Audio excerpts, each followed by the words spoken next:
Here's another person who's existing in a dream, taking us into a dream world.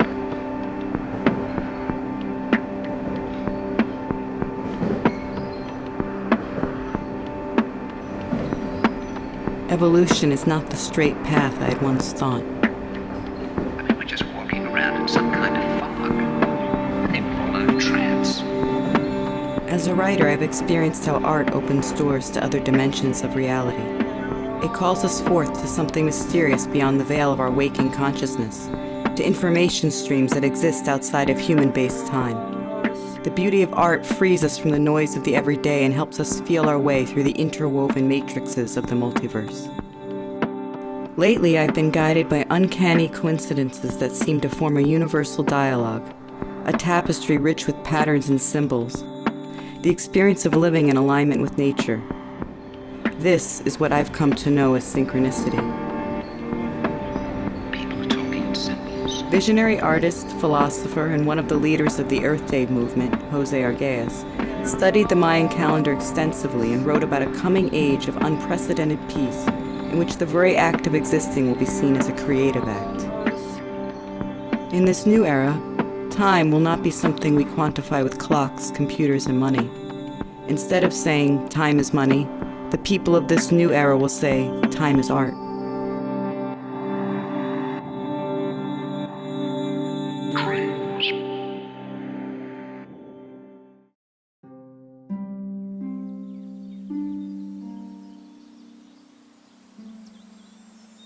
I was once a confused and lonely teenager who clung to a fundamental cold-hearted truth, that we were born alone and died alone. I accepted this scientific truth as a kind of death sentence, and anger rose in my voice when I discussed matters of life and death with people who believed in God, especially if that God was one that cared about any of us. In a world filled with terrible wars and violence, how could anyone find evidence for that? I thought those who believed were ignorant and scared and unable to face the reality of the situation. Then, something happened that changed everything.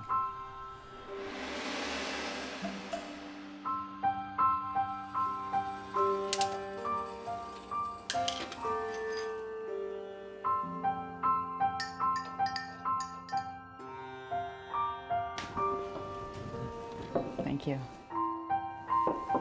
Thank you so much for having me here. Oh, it's really nice to meet you. It's great to meet you. I've really admired your work, and the chance to talk to you about some of this crazy stuff that's been going on is really important, and I haven't had a chance to talk to anyone about it.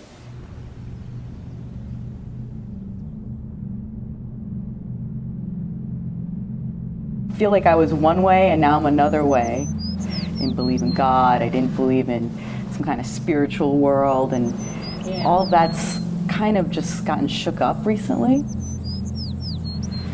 My aunt, who I was very close with, had lung cancer, and we were told that she had months still to live, so we were there to visit, and then we were making plans to come back. She wasn't doing well, like she was in and out of consciousness. The next morning, we were still like, okay, let's get on our flight. It's a tough time, but we're gonna be back. On the way to the airport, I was just like, we have to go back to the hospital, like right now.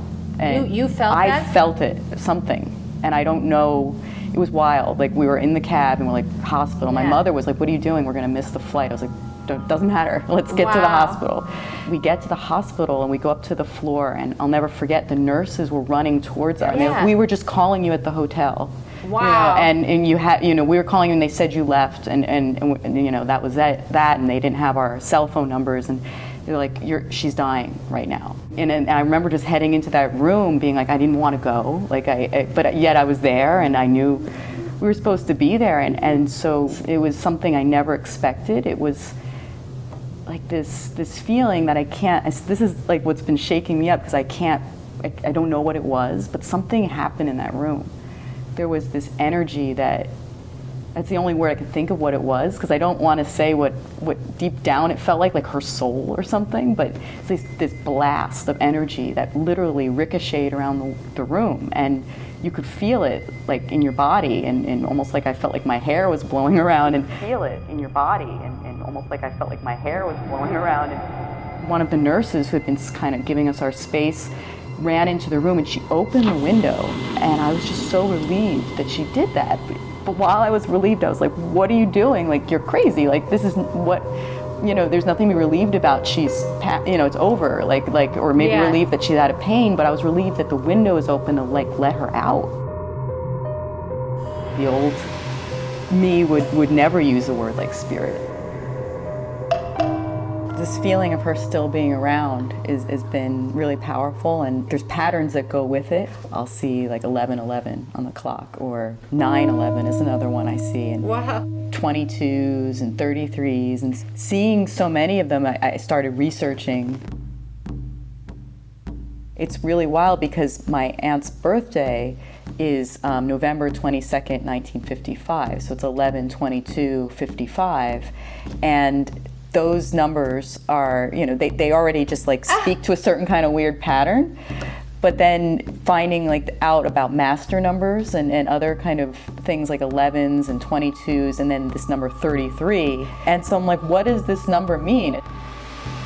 It's attached to a lot of Masonic stuff. The number 33 plays out in their architecture a lot. Like the 33 latitude is important, historically, for a lot of different things. Like the Iraq War took place there, and the most people who have ever been electrocuted on the electric chair is in Phoenix, Arizona, on the 33 latitude. And there's just all these, Egypt and the pyramids, all this stuff that's gone on. And I felt started to feel like there was something there. And I was like, what if there's this huge superstructure of meaning that I've somehow wandered into, and there's signs and there's things. I believe there is meaning. Underneath things, that we're not totally aware of. And this was the cracking open of that a little bit. It was there was the world as I knew it, and then there's this world of a different kind of order. That's what creates these synchronicities. The order. The right? order, that there's a field of meaning of various types. It's related to the idea of archetypes. Jung's archetypes, that's a field of meaning. There's a field of meaning of fear. People say 9/11. Right. Right? Why did, that's the number we call for emergency, and that's when 9/11 happened. Yeah. It's in a particular field of meaning of maybe disaster. The whole world had a collective precognitive sense, like you did, that something was going to happen, and it was registered on machines.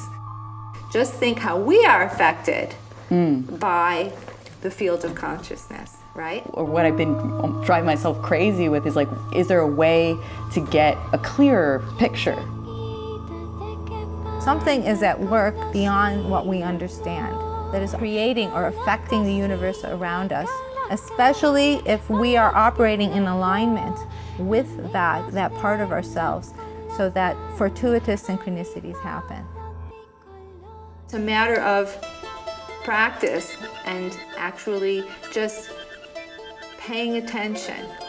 All of us are picking up information all the time. This information is there for you. Your aunt was there for you. That could be her signal to you, When I have a synchronicity around thinking about her, or just... She may be saying to you, Jennifer, pay attention, and then show you this 11 or 22 or 33 or whatever it is, and that's a signal to you. And so I would just pay attention and then see if some information comes in then. And write it down, because you'll be surprised, you're going to forget it. It's kind of, because there's so much, every moment is full of so many magical things if you actually pay attention.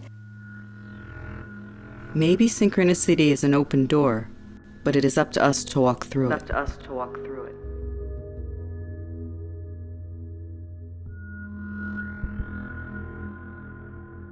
It reminds me of Jose Arguelles saying that in this coming time, we'll all be channelers, we'll all be artists. It's this connected current that we're somehow getting information from, connected current.